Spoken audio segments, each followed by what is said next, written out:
नमस्कार। डीएलएड द्वितीय वर्ष विषय हमारा हिंदी भाषा शिक्षण और प्रवीणता, और इसके अंतर्गत आज हम लोग बात करेंगे बालकों में जो मौखिक अभिव्यक्ति का कौशल है उसको मौखिक अभिव्यक्ति कौशल को कौशल के विकास के लिए उन्हें कौन कौन से अवसर उपलब्ध करवाए जा सकते हैं। तो मौखिक अभिव्यक्ति का जो विकास विद्यार्थियों में किया जाए उसके लिए एक उचित वातावरण का निर्माण करना बहुत ही आवश्यक है, क्योंकि जो बालक है वो अपने विचारों को अभिव्यक्त करने में हिचकिचाते हैं या फिर उन्हें भय या घबराहट होती है। अध्यापक है जब कक्षा का वातावरण इस प्रकार का बनाएगा जिससे कि विद्यार्थी, क्योंकि सबसे पहले कक्षा के अंतर्गत विद्यार्थी को प्रश्न पूछना, अध्यापक के साथ सक्रिय रहते हुए शिक्षण कार्य करना, तो ये सारी चीज़ें होगी तभी बालक है वो अपने विचारों को व्यक्त कर सकेगा। क्योंकि जो आजकल जो व्यवहारिक जो शिक्षा प्रदान की जा रही है, तो बालक जब तक उस शिक्षा को व्यवहार में नहीं लेगा, अध्यापक उनको मतलब कि जो अनुकरण करवाते हुए उन्हें बोलने का अभ्यास करवा रहा है, लेकिन तब भी विद्यार्थी अपनी भावनाओं विचारों को व्यक्त नहीं कर पा रहे, तो कहीं ना कहीं शिक्षण के अंतर्गत कोई कमी रह जाती है। तो अध्यापक समय रहते ऐसे अवसर उपलब्ध करवाए जिससे कि विद्यार्थियों के अंतर्गत मौखिक अभिव्यक्ति का विकास हो सके। अध्यापक है वो अपनी कक्षा के अंतर्गत किन किन चीज़ों को मतलब किन किन अवसरों को अपना सकता है, आइए उन्हीं अवसरों की चर्चा हम लोग इस वीडियो के अंतर्गत करेंगे। तो पहला है प्रश्नोत्तर। प्रश्नोत्तर पहला अवसर है प्रश्नोत्तर। तो प्रश्नोत्तर तो अध्यापक पाठ पढ़ने से पूर्व प्रस्तावना प्रश्नों के माध्यम से विभिन्न प्रकार से अध्यापक है प्रश्न पूछते हुए विषय वस्तु को समझाएगा, जिससे कि बालक है उन्हें क्या समझ में आ रहा है, कितना वो जानते हैं, वो सारा प्रस्तुतिकरण वो प्रस्तुत करेंगे। तो इसी आधार पर अध्यापक है वो अपना शिक्षण कार्य किस प्रकार करवाना है, आगे किस प्रकार बढ़ाना है, वो कर पाएगा। और ये प्रश्नोत्तर जब बच्चे यहाँ पर पूछ रहे हैं तो भविष्य में कहीं जाना हो या फिर किसी भी बात को पूछना हो या फिर हम कहीं शैक्षिक टूर पर ही उन्हें ले जाते हैं तो वहाँ पर भी वो प्रश्न करेंगे। तो इन प्रश्नों के माध्यम से उनकी अभिव्यक्ति कौशल, मौखिक अभिव्यक्ति के कौशल का विकास हो पाएगा। दूसरा है अंताक्षरी प्रतियोगिता। अंताक्षरी प्रतियोगिता अंताक्षरी प्रतियोगिता के अंतर्गत सभी बालक, भाई अंताक्षरी है वो विभिन्न गीतों पर आधारित होती है। ऐसे जो बालक है भाई छोटी छोटी चीज़ों से ही बच्चों के उत्साहवर्धन करते हुए हम लोग उनकी बातों को ले सकते हैं।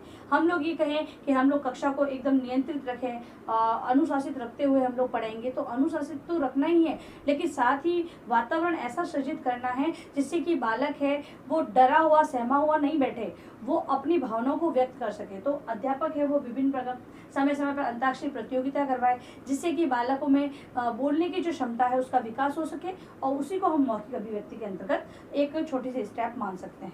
फिर है वाद विवाद प्रतियोगिता। वाद विवाद प्रतियोगिता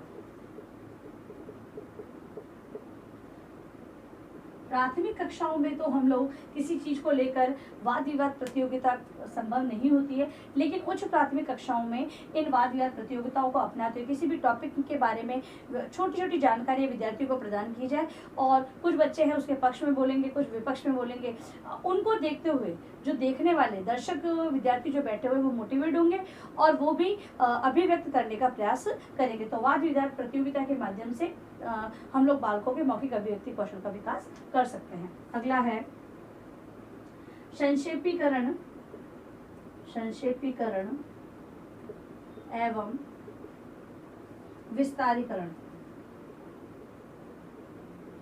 अब कोई पैराग्राफ है उसका सारांश लिखने के लिए कहीं संक्षेपीकरण कहा जा सकता है, और कोई एक बिंदु दे दिया जाए और उसके बारे में विस्तारित ज्ञान प्रदान करने के लिए कहा जा सकता है। ठीक है, तो मौखिक संक्षेप में उसके बारे में कोई बात बताकर और उसको संक्षेप में कहने को कहा जाए कि भाई आपने कहानी पढ़ी, आप कहानी का संक्षेप बताइए हमें, कि छोटे से रूप में बताओ कि कैसे कहानी में क्या बताया गया है, तो विद्यार्थी उसको संक्षेप में बताएंगे। और कहीं पर कोई दोहाई दे रखा है उसको पढ़ा और उसका विस्तार से वो बताएंगे कि इसमें भावनाएं कौन सी व्यक्त की गई है। तो इस प्रकार से संक्षेपीकरण और विस्तारीकरण के माध्यम से भी हम अभिव्यक्त करने का माध्यम बना सकते हैं। फिर है संवाद। संवाद के माध्यम से और विभिन्न प्रकार के संवाद विद्यार्थियों के समक्ष प्रस्तुत किए जाएंगे या फिर विद्यार्थियों से इन संवादों को कहलाया जाएगा, तो विद्यार्थियों के अंतर्गत अभिव्यक्ति कौशल का विकास होगा। फिर है वर्णन।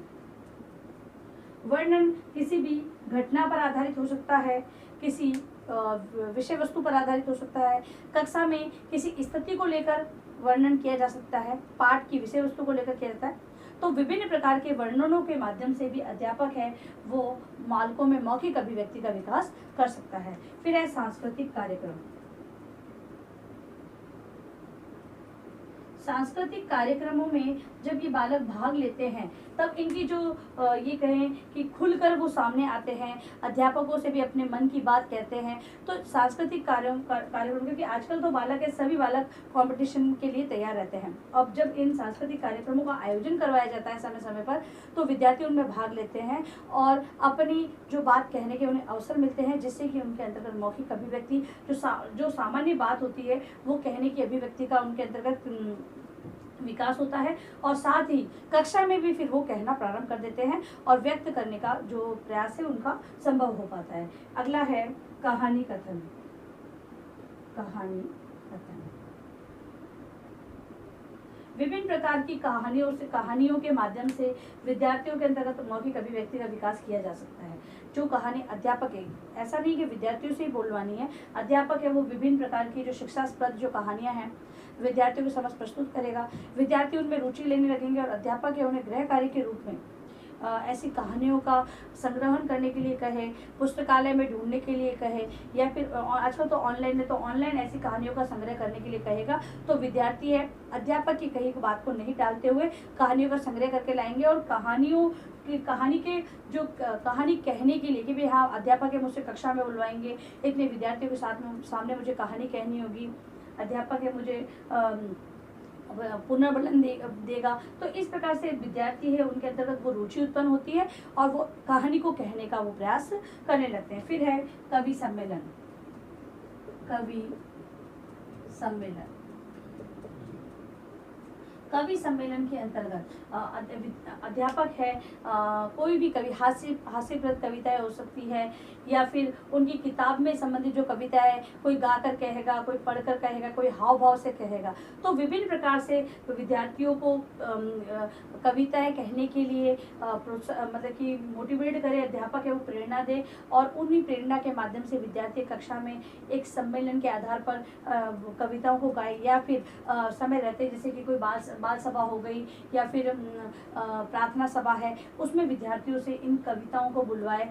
और हो सकता है कि कक्षा में ही ऐसे प्रकार की कविताओं का संकलन करने के लिए विद्यार्थियों से कहे और कक्षा में ही एक ऐसा छोटा सा मंच तैयार करते हुए कवियों का सम्मेलन वो करवा सकता है, जिससे कि उनसे मोटिवेट होकर दूसरे विद्यार्थी भी भाग लेने का प्रयास करेंगे, उनकी भी मौखिक अभिव्यक्ति कौशल का विकास हो पाएगा।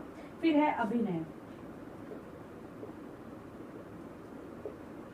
पाठ में निहित कोई अगर नाटक हो जैसे किताब में उनकी कक्षा की किताब है उसके अंतर्गत अगर कोई नाटक है तो उसका अभिनय भी अध्यापक कक्षा में करवा सकता है, वेशभूषा प्रदान करके उन्हें कहे, क्योंकि अध्यापक है अपने शिक्षण को वो रुचिकर बनाना चाहता है और जिससे कि बालकों में मौखिक अभिव्यक्ति कौशल का वो विकास करना चाहता है। तो प्रिंसिपल है वो भी उसे मना नहीं करेगा, अध्यापक है वो अभिनय करवाते हुए या फिर किसी एक छोटी सी नाटक का प्रस्तुतिकरण कक्षा में वो करवाए, बाल सभा में करवा सकता है।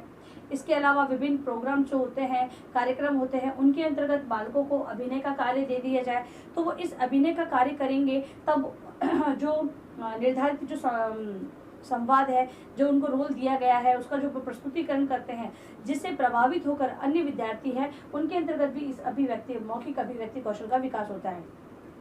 तो हम लोगों ने देखा कि जो ये विभिन्न प्रकार के जो अवसरों को अपनाते हुए, इन अवसरों का प्रयोग करते हुए अध्यापक है वो विद्यार्थियों की मौखिक अभिव्यक्ति कौशल का विकास कर सकता है।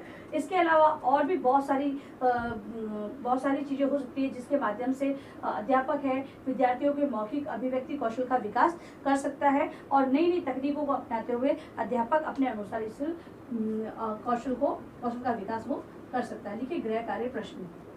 सफल मौखिक अभिव्यक्ति कौशल के